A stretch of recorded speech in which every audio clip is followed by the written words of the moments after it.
Welcome to Joy Jots exercises for a happy heart book club. Today's kind of a fun topic. It's called Messy Closets and Rajab, I think is what it's called. And today is a really good day to talk about messy closets for me. I hope it's a good day for you too. Yes, we are in week 28. And our topic today is, there we go. Hang on a second. There we go. Our topic today is week 28, messy closets and raja. So, Bismillah ar-Rahman ar-Rahim. Allahumma salli wa sallam wa barik ala Sayyidina wa Habibina wa Nabiyyina Muhammad. This morning was a funny morning. I think for the first time in my entire life, I left my house without my phone, and I was meant to meet some people somewhere. And I went there, and I was waiting and waiting and waiting and waiting and waiting. And because I left without my phone, I left without everything, of course. So I'm waiting and waiting, and I don't have my phone, and I don't have even my wallet, so I can't get a cup of coffee or something like that. Plus, some of you might remember that I'm in no sped in February, so even if I had my wallet, I couldn't have gotten a coffee. I'm waiting and waiting, and finally, after half an hour, and after I'm telling myself, it's okay, they're coming, it's coming, I've found a place to connect to some internet for my iPad and find out where they were, and they had gone to a different one. This is such an awesome story for today because today's topic is messy closets and rajab. And subhanAllah, it's really something that happens in Rajab. So I hope that everyone has been spending this month in Tawbah, in istighfar, and really discovering, where are those places that we need to work on. I'm going to read from the first paragraph in this essay. It says, Rajab can be a tough month for many people. It begins, this month of Tawbah and forgiveness, with images of sweet tears and background music guiding us through the days. So lots of times when we begin a Tawbah, we think, we're so motivated and we're so ready. We're like, Bismillah, this is going to be great. I'm going to make this Tawbah. I'm going to be awesome. It's going to be amazing. And it's like we imagine a film of our life with, I don't know, maybe a whole table of chocolate over here and just sort of the blessings of Tawbah. I'm going to read the next one. Instead, it is often a struggle, a lot of hard work. Background music does not play, and many a dry eye begins to wonder if this seeking of forgiveness business is even working. And the metaphor that I use in the chapter is the closet. So I'm sure, sorry about that. I'm sure that most of you at some point in your life have attempted to clean a closet. I certainly have. And in fact, I remember one time, a long time ago, many years ago, and my children were still very young, and my mother was coming to visit me. It was either my mother or my father. It was one of them in Damascus.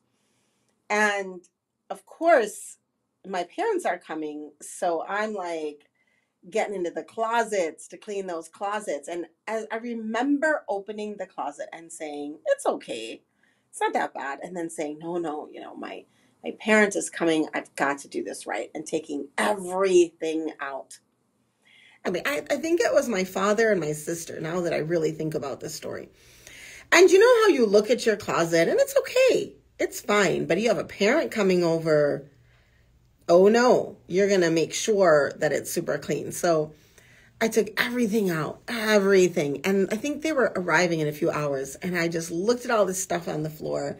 And I was like, what did I do to myself? Why didn't I just leave it alone? But I did it. Like, I killed myself washing and refolding and getting rid of and reorganizing and re-putting and everything else until the closet was beautiful. Absolutely beautiful. And of course, I don't believe my father or my sister opened that closet the whole time they were there visiting me.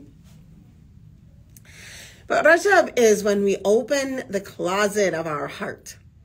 And for most of us, we might look at that closet of the heart and be like, doesn't look so bad. It looks okay. It's not too bad. MashaAllah.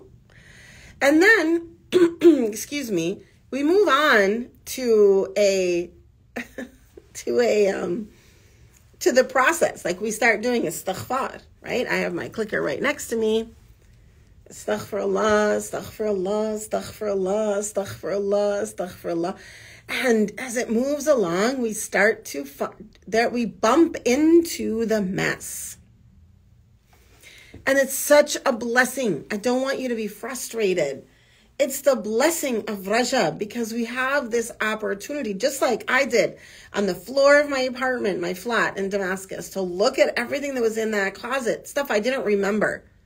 We have the opportunity to look at everything on the floor and say, wow, how'd that get there? Wait a minute, what's this thing that I have here? And how am I going to fix this? What do I want to do about this issue or this problem that I have? And so sometimes we end up with messiness. We end up with a messy day. And the thing to do, don't get frustrated. Don't get angry. Ask yourself what's going on. So this morning, I think really if I were to ask myself, how did it become so messy? I will hold myself accountable for leaving the house without a phone. Something I never do. Why did I do it today? Why did I do it today? And I was out of the house already. I had already left. I was running a little bit behind and I just didn't want to go back. And I don't know, if I'm going to examine what is it that I need to perfect within myself and seek forgiveness for, it's probably, I don't know. I'm still examining that, I think, and thinking about it. Perhaps it was just not having enough diqqah, enough itqan. I was like, it's okay. We'll be fine. We're all going to meet each other. And of course we didn't. Some people went to one bakery. I went to the other bakery and never the twain shall meet. No harm done. Not even a big deal. And you might be saying, why are you even telling us this story? It's not even a big deal. Because stories like this in Rajab give me pause. They make me ask myself the question, what do I need to work on? Where do I need to be? How do I need to be doing better? And I'm a very optimistic person. I invite you all to join me for my mental strength workshop the first weekend of March. I'm really looking forward to it. I've been thinking a lot about what are the kinds of things we have to talk about there. And one is learning how to face what we need to do to grow without turning into a collapsed puddle, without losing our temper, without losing our confidence, without becoming obsessed, but having a beautiful balance that on one hand, we're growing and developing. We're not like, I'm fine, I'm okay, no matter what. But at the same time, we're not tearing ourselves apart and listening to shaitan and allowing ourselves to be in a very frozen, paralyzed place where there is no growth. And we are just in a place of self-defense, self-defense, self-defense. Rajab helps us find istighfar, but we need mental strength to continue. Now, I want to say that what happens when you have your closet all over the floor at home? What do you feel like doing, especially if your father's going to show up in an hour? You feel like grabbing some bags, throwing it all in the bag, shoving it back in the closet, and just saying, I'll start another day. Don't do that. We're at the end of Rajab, ya Jama'ah. We're at the very end. Alhamdulillah. And we're moving into Sha'ban. We're moving into Sha'ban and the blessing of Sha'ban. And so hold on. Complete the tawbah of this month. Complete the tawbah. Continue in istighfar. SubhanAllah, there's real light that can come to you if you don't give up. If you say, no, I'm going to manage these clothes, I'm going to fold them up, I'm going to manage these sins, I'm going to seek tawbah, I'm going to fix my habits, I'm going to discover what I'm missing, and then I'm going to jump on and grab it. It's a beautiful place to be. And it's a fun place too, because it's a place of learning. In the middle of a tawbah, we are feeling a lot messier, reading from the book, than we felt at the beginning of the month, surrounded by lists of sin, shortcomings, and character flaws. With the rest of the world beckoning for attention, we may be tempted to just forget it and try again in Ramadan. Don't do it. All right, how do we not succumb? Here are some tips. First of all, I want you to think about how are we making up for sin? One of the best ways to make up for sin is through sadaqah. So I saw somebody ask me why I am in no spend February, which actually means I'm not really doing sadaqah in this month either. I did do it once, in all honesty, but I had a reason for that at that time. So no spend February it's just something my daughter and I made up. And it was a time to examine. For my daughter, it was one thing, and that's her own intentions. But for me, it was an opportunity to examine my spending as a servant of Allah. What do I spend on? What are my inclinations to spend? And so for this entire month, and now it's February 25th, my daughter and I have been on a no-spend February. Now, that doesn't mean we didn't pay our bills. Okay, we paid our bills. But other than that, it was literally a no-spend February. We had some rules. My daughter allowed herself a little bit of spending money. I allowed myself, we allowed buying milk when we ran out. We allowed a couple of other things. But in general, it's been no-spend February. And I have learned so much. And one of the things I've learned is that I have more money to spend on sadaqah than I spend on it. How did I learn that? I learned it because when you are when you just quit spending, you discover what you're spending on in this world of consumerism without even realizing it. And Ramadan is coming, and all of us want to be ready for the greatest reward for our sadaqah. We all want to be there. We want to be ready. I want to be ready, and I'm sure you do too. I have a friend, Dr. Artika Tyner, God bless her. She's a colleague, a mentor, and she's also I believe still the assistant vice president, or the vice president of diversity at the University of St. Thomas. And she also runs an awesome nonprofit. And one of the things she works on is diversity books in the world, representing African countries and African cultures, as well as African Americans, etc. So one time I was standing with her outside of the University of St. Thomas, and we were talking about the expense and the cost of publishing. And she said to me, I called my finance advisor, and I told him, I need you to find me a way to have more money for charity. And I loved that perspective. And I know someone else like that too. MashaAllah, someone who will remain anonymous, as she is very much in the world of anonymity in her giving. But she is a woman who is of means, MashaAllah, but she doesn't live like a woman of means. She doesn't drive a fancy car. She doesn't wear fancy clothes. She doesn't eat fancy food, to my knowledge. I mean, I'm sure she does once in a while, and yet, what does she do with her money? She spends it on nonprofits. Like, she finds nonprofits and saves them, as well as other types of sadaqah. And so what I've learned in this no-spend February is that I have a lot more money to spend on sadaqah if I pay more attention.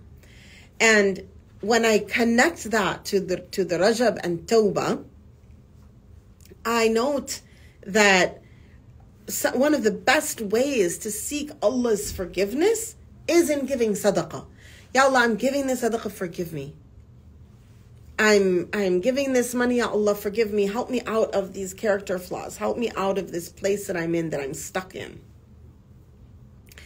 And so it's been a great exercise for me.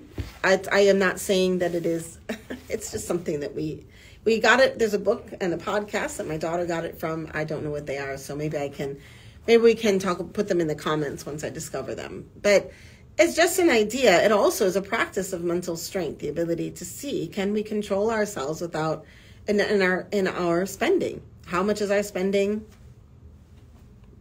a part of our lives in this very consumer-oriented culture? Okay, back to the book. And so there's a question here. Are you thinking that you might not want to improve, that you are fine just the way you are? Because that also happens to us sometimes. We just feel overwhelmed in trying to get better. Take a chance on becoming your best self. Take a chance on doing the hard thing. Take a chance on becoming as a person who can walk in the footsteps of the best of people ever created. Sallallahu alayhi wasallam. Allah subhanahu wa ta'ala says in the Quran, كنتم خير أمة أخرجت للناس تأمرون بالمعروف وتنهون عن المنكر وتؤمنون بالله. You are the best of peoples brought forth for humanity. Now we know that we don't always act as the best of people, but this is who we want to be. So we want to attempt to get to that place. تأمرون بالمعروف, calling on what is good and beautiful to ourselves first, and then to our communities and our people around us. And just doing our best, trying our hardest. Today at the Rabata Cultural Center, we've invited librarians from all over Minnesota to come and see our diverse book selection, to come and take a look at the books we have for Muslim kids in the public system, public school system, in the public library system. We've invited them to come and see our curriculum programs. And we're really excited to meet the ones who have responded. And we're also excited to continue the conversation with those who didn't. Don't give up. If you keep on working, if you have 30 habits and you only accomplish one, that's awesome. Get creative. Just like we can get creative in the world of what we're doing, like we are getting creative today and inviting librarians. Get creative in your heart. وَتَنْهُونَ عَنِ الْمُنْكَرِ. So that was part of the تَأْمُرُونَ بِالْمَعْرُوفِ. Like, who can you talk to about khair and goodness? How can you be an example of khair and goodness? Find as many ways as possible. Let's make tawbah to Allah for all the lost opportunities. And then we also want to push back on all that is ugly. Prevent what is wrong. Do our best to move away from it. تَنْهُونَ عَنِ الْمُنْكَرِ. Do our best in every way we can and make tawbah for the times we didn't do our best. SubhanAllah. وَتُؤْمِنُونَ بِاللَّهِ, and those who believe in God. Now, the people who do this are خَيْرَ أُمَّةٍ أُخْرِجَتْ مِنْ نَاسٍ. أُخْرِجَتْ لِلنَّاسِ. The best of people taken and pulled out for people. SubhanAllah. SubhanAllah. That's what we want to be. And that, how do we do that? We do that through istighfar. We do that through forgiveness. We do this in the month of Rajab. Alhamdulillahi Rabbil Alameen. The next session is Isra al-Ma'raj, but that is coming up this weekend.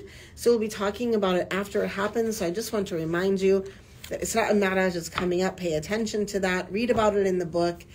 If you speak Arabic, you can join us, as Rabata will be hosting Auntie Renda Mardini, co-translator of mine in the compendium of the prophetic narrative. And I would say one of the, if not the foremost Sira scholar alive today. She will be speaking in Arabic on Saturday night about Isra al-Ma'raj. At what time, my dears? If somebody could put that in the chat, please.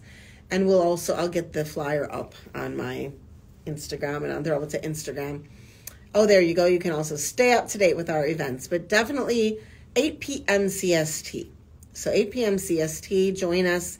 She'll be coming to us from Kuwait, but you join us at 8 p.m. CST. And let's grow our hearts in this istighfar and move forward in our tawbah. And yes, and I'm sorry for those of you in GMT, it will be in the middle of the night. But Auntie Renda Mardini is her name. And she will be very, very much worth the time. If you're an Arabic student, I also recommend that you get up and listen and practice your Arabic by listening to her speak. She did speak last week in English, but she'll be doing Arabic this weekend, inshallah. All right. Well, it's a short one today because I'm going to be popping off to meet the librarians as soon as they get in. And we'll have some video hopefully for you later about what we're showing them. So if you are a librarian who lives somewhere else not in Minnesota, first of all, come see us in Minnesota. But second of all, you'll be able to see some of the selection that we have on video. You can also see our entire selection at daybreak.rabata.org and take a look at all of our different types of things that we have that would be good for diverse collections as well as activities in your libraries. All right, everyone. Have a wonderful day. Thank you for joining me today. It's exciting to be towards the end of Rajab. That means we're almost in Sha'ban. That means we're even closer to Ramadan. So here's my weekly reminder. If you have days to make up for Ramadan from last year, hop on that and get that done. Start planning your sadaqah for Ramadan, and keep Rabata hopefully in your plans and in your heart and in your dua. And start planning your Ramadan itself, thinking about where you're praying Taraweeh. If you're in Minnesota, we will be having Taraweeh every night in Ramadan here. I haven't decided yet what I'm doing on Instagram and Clubhouse in Ramadan. Last year we did Islam, Iman, and Ihsan. And the year before that we did sort of a real general tafsir. So maybe we can get some opinions from all of you about what you would like to hear about in Ramadan, and so that we can plan what we should do. All right. Have a wonderful rest of your day, and may Allah subhanahu wa ta'ala bless you and accept your tawbah and help you clean up that closet. Help all of us clean up these messy hearts. Assalamu alaikum, everyone.